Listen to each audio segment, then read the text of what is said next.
ഭൂമി തട്ടിപ്പുമായി ബന്ധപ്പെട്ട വിഷയത്തിലാണ് ഹേമന്ത് സോറൻ ഇഡിയുടെ വലയിൽ കുരുങ്ങുന്നതും അദ്ദേഹം ജയിലിലേക്ക് പോകേണ്ടി വന്നതും.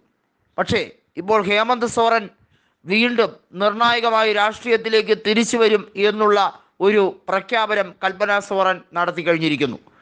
കൃത്യമായി കൽപ്പന സോറൻ പറഞ്ഞിരിക്കുന്നു, ഇഡിക്ക് ഹേമന്ത് സോറൻ്റെ രാഷ്ട്രീയ ഭാവിയോ അല്ലെങ്കിൽ ജനങ്ങളോടുള്ള പ്രതിബദ്ധതയോ തുടച്ചു നീക്കാനോ ഇല്ലാതാക്കാനോ ഒരു രീതിയിലുള്ള മാർഗവുമില്ല.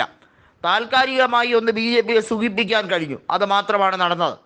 തീർച്ചയായും 2024 ലോക്സഭാ തെരഞ്ഞെടുപ്പിന് ശേഷം നടക്കുന്ന നിയമസഭാ തെരഞ്ഞെടുപ്പിൽ JMM കോൺഗ്രസ് സഖ്യം അധികാരത്തിലേക്ക് വരുമെന്നും ജാർഖണ്ഡിൽ വിസ്മയം സൃഷ്ടിക്കുമെന്നുമാണ് ഹേമന്ത് സോറൻ്റെ പത്നിയും JMMൻ്റെ നേതാവുമായിട്ടുള്ള കൽപ്പന സോറൻ പറഞ്ഞിരിക്കുന്നത്.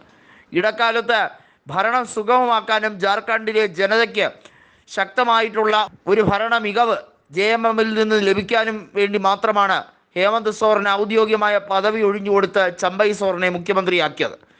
അതിനാൽ ഹേമന്ത് സോറൻ കൃത്യമായിട്ടുള്ള ജാമ്യാപേക്ഷ ഉൾപ്പെടെയുള്ള കാര്യങ്ങൾ നീക്കിയിരുന്നു. അദ്ദേഹത്തിന് ജാമ്യം നിഷേധിക്കപ്പെട്ടു. പക്ഷേ ഏറെ നാൾ അദ്ദേഹം ജയിൽവാസം അനുഷ്ഠിക്കുകയില്ല. സത്യമെന്നായാലും പുറത്തു വരും. നീതിക്ക് വേണ്ടി അവസാനം വരെ പോരാടും. അതിന് ഇന്ത്യ മുന്നണിയുടെ ഉറച്ച പിന്തുണയുണ്ട്. കോൺഗ്രസിൽ അങ്ങേയറ്റം വിശ്വാസമുണ്ട് എന്നും കൽപ്പന സോറൻ പറഞ്ഞിരിക്കുകയാണ്.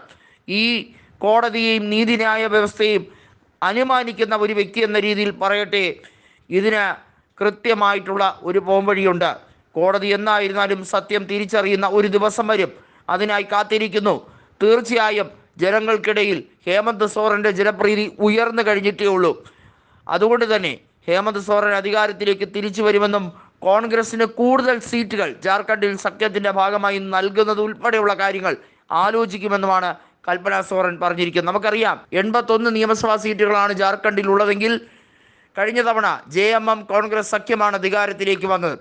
5 കൊല്ലത്തെ രഘുബർ ദാസിൻ്റെ ഭരണത്തെ തൂത്തെറിഞ്ഞുകൊണ്ടാണ് 2019 അവിടെ JMM കോൺഗ്രസ് സഖ്യം അധികാരത്തിലേക്ക് വന്നത്. രഘുബർ ദാസ് പിന്നീട് ഒഡീസയിലേക്ക് ഗവർണറായി പോവുകയും ചെയ്തു. രാഷ്ട്രീയം വിടുന്ന ഒരു സാഹചര്യം ഉണ്ടാവുകയും ചെയ്തു. എന്നാൽ ഇനി BJPക്ക് അധികാരം ലഭിക്കുകയില്ല.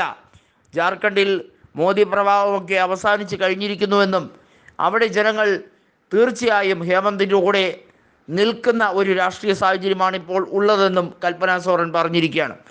താൻ മുഖ്യമന്ത്രിയാകുമോ എന്ന രീതിയിലേക്ക് ചോദ്യങ്ങൾ മാധ്യമങ്ങൾ ചോദിച്ചപ്പോൾ ഹേമന്തിൻ്റെ ജനപ്രിയത അത് ഒരിക്കലും തനിക്ക് അവകാശപ്പെടാൻ കഴിയില്ല. അതുകൊണ്ട് തന്നെ ജനങ്ങൾ കാത്തിരിക്കുകയാണ് ഹേമന്തിൻ്റെ തിരിച്ചുവരവിനായി എന്നുള്ള ഒരു പ്രഖ്യാപനമാണ് കൽപ്പന സോറൻ നടത്തിയിരിക്കുന്നത്.